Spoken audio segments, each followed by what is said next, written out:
പണിയൊക്കെ തീർന്നെങ്കിലേ നീ പോയി കുളിച്ചോ പെണ്ണേ, അപ്പുറത്ത് കുളമുണ്ട്.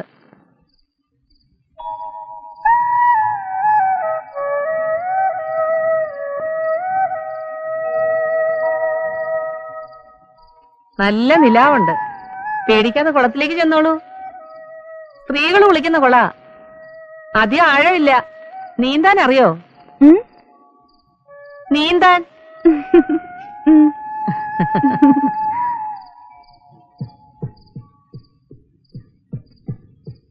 വലിയേട്ടാ, ഈ നേരത്തെ എങ്ങോട്ടാ? ഒന്ന് കുളിക്കാൻ, വല്ലാത്ത വിയർപ്പ്. ചെല്ല്, നല്ല നിലാവുണ്ട്, ഇപ്പൊ നീന്താൻ നല്ല സുഖാ. നിലാവും നീന്തലും തമ്മിൽ എന്താണ് കഴുതേ ബന്ധം? അല്ല, എവിടെയെങ്കിലും ഇത്തിരി നിലാവ് കാണുമ്പോഴാണല്ലോ എല്ലാവർക്കും നീന്താൻ തോന്നുന്നത്.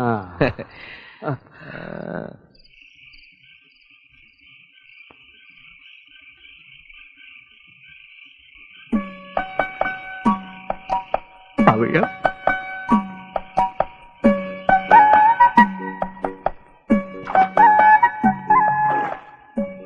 പവിഴം, പേടി തോന്നുന്നുണ്ടോ പവിഴം?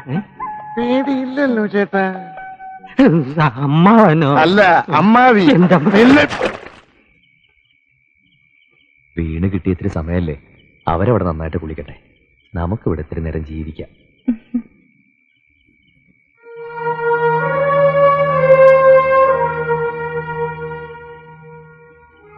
നീ ശരിക്കും ഇവിടുത്തെ വേലക്കാരിയായി മാറി അല്ലടി? இல்லைங்க, எனக்கு எந்த கஷ்டமும் இல்லை. உங்க அம்மா ரொம்ப நல்லவங்க. என்னால் இந்த குடும்பத்துக்கு எந்த பிரச்சனையும் வராது. கொஞ்ச நாளைக்கு இப்படின்னு தானே சொன்னீங்க, அதுக்கப்புறம் எல்லாம் சரியாயிரும்ல? ശരിയാവും, ശരിയാക്കണം. விடுங்க, சாந்தி முகூர்த்தத்துக்கு முன்னால இதெல்லாம் வேண்டாங்க. അതവിടെ, ഇവിടെ എല്ലാം സ്നേഹമാ. സ്നേഹിക്കാൻ ഒരു മുഹൂർത്തം വേണം.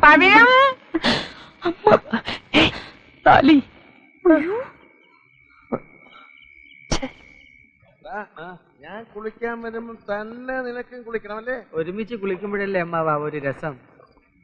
കുളിക്കാൻ പറ്റിയില്ല അല്ലേ? എനിക്ക് നീ കുളിമുറി കുളിച്ചാ മതി. വാ. മാണിക്യ വീണാവുലാളയന്തി മദാലസ മഞ്ജുള വാക്വിലാസ മഹേന്ദ്ര.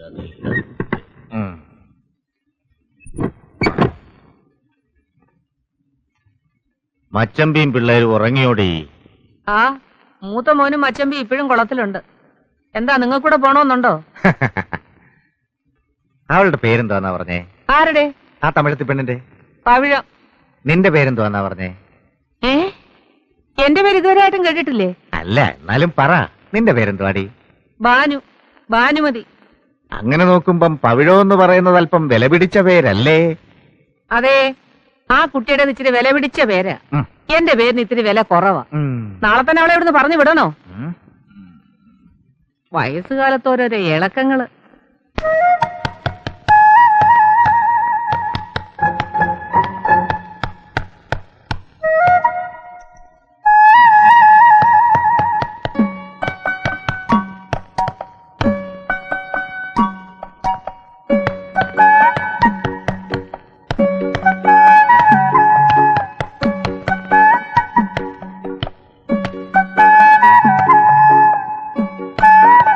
ഇവിടെ എന്താ ഒരു മരാമത്ത് പണി?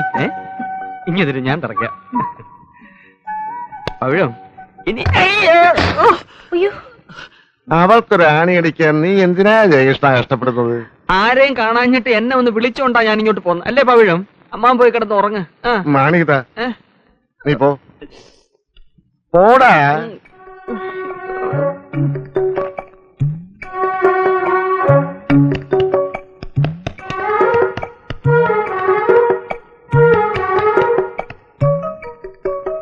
കുട്ടിക്ക് ഇപ്പോ എന്താ ഇവിടെ തൂക്കേണ്ടത്? വേണേ ഞാനൊരു പടം തരാം. ഇതാരാ, മുത്തച്ഛനാ? കടവുൾ എപ്പോഴാ ഈ വേഷത്തിൽ ഇറങ്ങിയത്?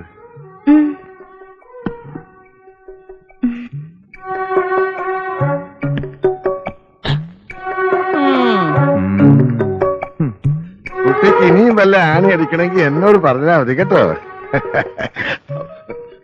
പെങ്ങളെന്താ ഇവിടെ? ആങ്ങളെന്താ ഇവിടെ? അത് ഞാൻ ആണിയുടെ അകത്തുനിന്ന് തുറക്കാവുന്ന വാതിലുകളായല്ല. ആ സമയത്ത് ആണുങ്ങളെ ഇതിനകത്ത് കണ്ടാൽ അത് നീ തുറന്നു കൊടുത്തിട്ടാണെന്നേ ഞാൻ പറയൂ. 5-6 ആണുങ്ങളുള്ള വീടാ. പേര് ദോഷം കേൾപ്പിക്കരുത്. ഭാഷ തമിഴായാലും ശരി, തെലുങ്കായാലും ശരി, കാര്യം മനസ്സിലാക്കാൻ ഒരു പെണ്ണിന് ഭാഷയൊന്നും ആവശ്യമില്ല. ഞാൻ പറയുന്നത് മനസ്സിലാക്കിക്കണം.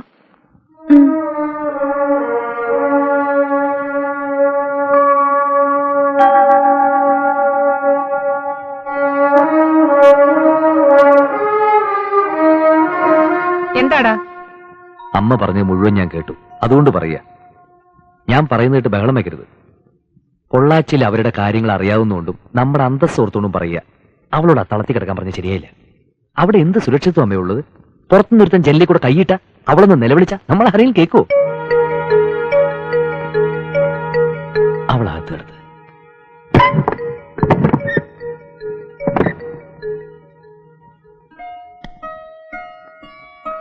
ഇനി നീ ഇതിനകത്ത് കിടന്നു. ആ, കുട്ടിയുടെ മുത്തച്ഛന്റെ പടമേ ഇതിനകത്ത് തൂക്കിക്കോളൂ.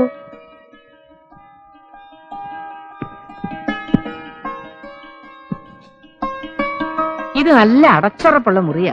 പണ്ടങ്ങാണ്ട് അരിയുടെ അച്ഛന്റെ ബന്ധത്തിൽ ആരോ ഇതിനകത്ത് ഒരു കാരണവുമില്ലാതെ തൂങ്ങിച്ചെത്തിട്ടുണ്ട്. അങ്ങനെ കൊണ്ട് ഒരു കുഴപ്പം ഉണ്ടാവില്ല.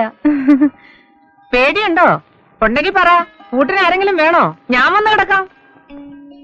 ഓ, ഞാൻ പറയുന്നതൊന്നും ഈ പെണ്ണിന് മനസ്സിലാവുന്നില്ലെന്ന് തോന്നുന്നു. നീ കഥയും ജനലൊക്കെ അടച്ച് കിടന്നുറങ്ങ്.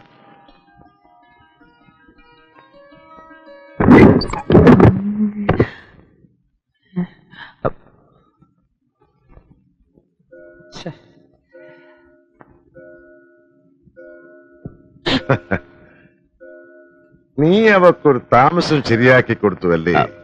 നന്നായി. നിന്റെ എന്റെയൊക്കെ മനസ്സ് ശുദ്ധ. അതുകൊണ്ടാ നമുക്കൊക്കെ ഇങ്ങനെ തോന്നുന്നത്. അല്ല മാവ, വീട് നന്നായടാ. ഞാൻ മനസ്സിൽ കണ്ടത് തന്നെയാ നീ ചെയ്തത്. ഇപ്പോ അകത്തൊരു കുളിരുണ്ട്. ഇനി ഭക്ഷണവും കൂടി അവിടെ കൈകൊണ്ടാകുമ്പോ ഉറക്കം കൂടി ശരിയാകും. പവിഴം അടുക്കളയിൽ കയറണ്ടെന്നാ പെങ്ങള് പറഞ്ഞത്. ഭക്ഷണം നമുക്കിപ്പോഴും ഒരു പ്രശ്നമാണ്. അതെ. ഉറങ്ങണില്ലേ? ഉണ്ട്.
അവളോട് താമസം മാറി.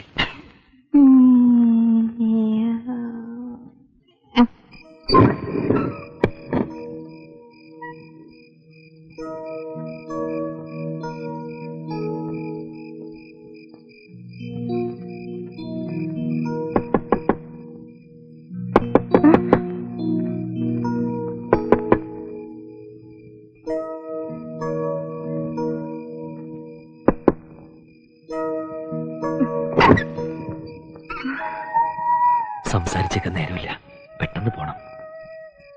ആരൊക്കെയാണ് പിന്നിലുള്ളതെന്ന് പോലും എനിക്കറിയില്ല. പിടിച്ചു പോയില്ല, ആ കുഴപ്പം.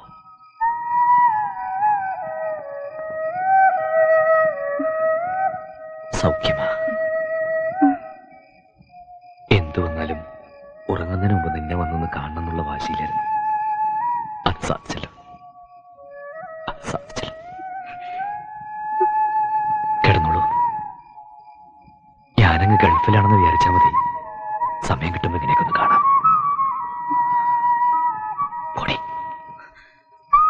പോയി പഠിത്തത്തിൽ തൂക്ക്.